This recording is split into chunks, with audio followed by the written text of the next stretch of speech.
Faly miarabantsika rehetra indray ao anatin'izao fotoana izay heverina fa hanampy antsika amin'ny fikolokoloana mandrakariva ny fifandraisantsika amin' Jesosy Kristy. Ny antony dia satria izay ilay lohahevitra mandritra ity herinandro ity, mifandray amin' Jesosy Kristy. Koa manana lohahevitra manokana isika androany dia ilay manao hoe kopia na haterahana vaovao. Raha tsorina zany dia hoe kopia vaovao. Alohan'ny rosotsika lalindalina kokoa dia andeha anokana fotoana isika angataka ny fanahy masina hialolalana any am-pontsika tsirairay avy. Ivavaka isika. Raha ny tsara indrindra izay any an-danitra ao misaotra anao izahay, satria fotoana izay ahafahanay mandray avy amin'ny alalan'ny teninao indray, koa ny fananao masina ane anokatra ny fomam-panahy. Ifantana mandrakariva ihany koa ny teny mahasoa rehetra ho amin'ny ara-panahinay, ampifanakaiky anay anao bebe kokoa hatrany. Tonoina ny vavaka ho amin'ny anaran'i Jesosy Kristy. Amen. Araka ny efa fantatsika dia planina mahavonjy no efa nomanin'Andriamanitra ho ahy sy ho anao. Ary izany planina izany dia tsy isika amin'ny maha-olombelona antsika izay voafetra no namolavola azy io, fa Andriamanitra izay mahalala ny tokony mahasoa antsika ny amin'ny ho avy. Koa raha niresaka isika talohan'izao ny amin'ny ity nofo ity izay tratry ny fangejana, ny anton'izany dia satria misy ny fatorany ny fahotana. Hitantsika talohan'izao ihany koa ireo karazana famaritana vitsivitsy mahakasika izany fahotana izany, kanefa ny planin'Andriamanitra dia efa voasedra, planina izay azo antoka fa manafaka antsika na inona endrim-pahotana izay mety mahazo ahy sy anao. Ny antony mantsy dia ity: eto amin'ity tontolo voafetra ity isika dia miomana ho any amin'ny tontolo mandrakizay.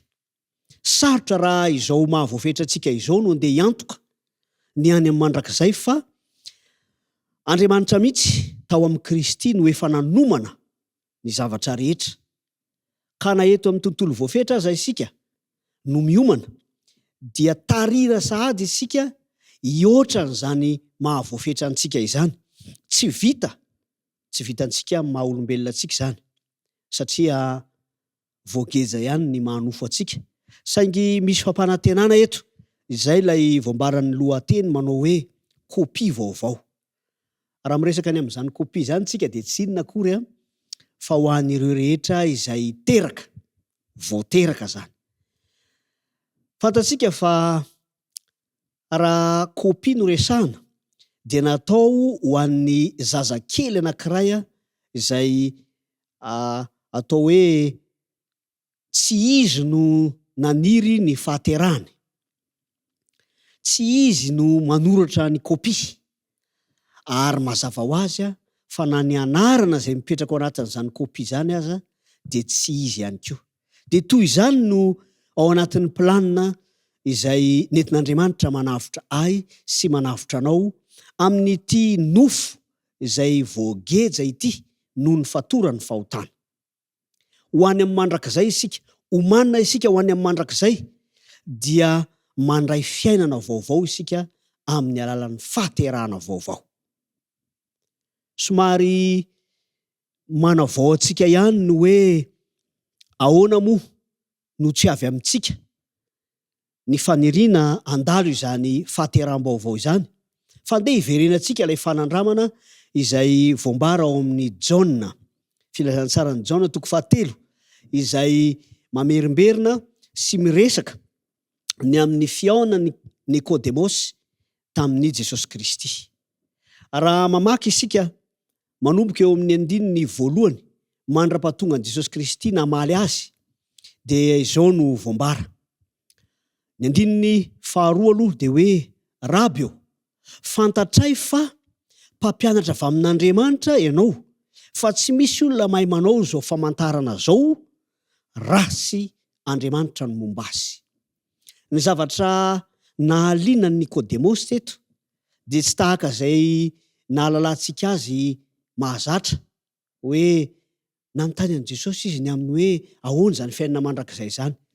Ny zavatra nahaliana ny Nikodemosy teto dia ny zavatra hita maso, ny famantarana, ireo fagagana izay fanomezana fahafaham-pon'ny nofo ihany. Inona ny valiten'i Jesosy Kristy ao amin'ny 9:7? Tonga dia notarian'i Kristy izy ho any amin'ny mandrakizay. Zao ny voambara. Jesosy namaly ka nanao taminy hoe lazaiko aminao marina dia marina tokoa raha tsy ateraka indray ny olona dia tsy mahazo mahita ny fanjakan'Andriamanitra. Miavaka tsara zany ny fomba fisehon'ny zavatra nahaliana ny Nikodemosy sy ny fomba nitarian'i Kristy azy ho ao amin'ilay planina mahavonjy. Amin'ny maha-olombelona antsika dia toy izany ihany koa ny zavatra misy ao amin'ny fontsika ao. Dia ny fon'ny olombelona rehetra, ny fonao, ny foko, fontsika rehetra dia zao: fironana hijanona hatreo amin'ny zavatra ara-materialy, ny zavatra ivelany ihany. Fiovana anaty kosa nefa no azo antoka zay tsy misy azontsika atao hoe antoka avy amin'ity manofo antsika ity, fa kosa raisitsika amin'ny finoana satria atolotra antsika maimaim-poana izany. Lafo vidy, sarobidy kanefa omena antsika maimaim-poana. Tsy avy amintsika izy io fa avy amin'Andriamanitra ao amin'ny Kristy. Ka ny lehilahy sy vehivavy izay mandalo izany fahateram-baovao zany dia manana fiainana vaovao, voaovan'ny ny herin'ny fahasoavan'Andriamanitra.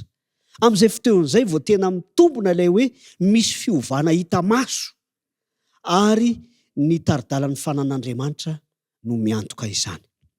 Zay vao mitombona ihany koa ilay hoe miainga avy ao amin'ny voafetra ho tonga ho any amin'ny mandrakizay zay tsy misy fetra. Ry havana malala, manana antony sy vidiny manokana zany ny batisa, ny fahateram-baovao.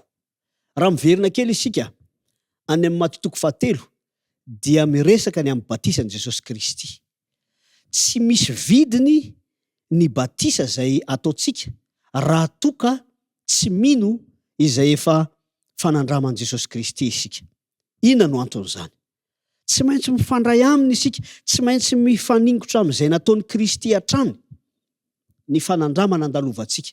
Ka raha miresaka mahakasika an'ity hoe fahateram-baovao ity dia ny batisan'i Jesosy Kristy no ivo, satria izy no ivon'ny filazantsara. Ny fiainany no manome antoka ny amin'izany filazantsara izany vaovao mafaly, satria natao batisa Kristy ka azo atao ny mahatonga ny batisa izay ataontsika ho tonga ny amin'ny fahazoanantoka ny fiainana mandrakizay.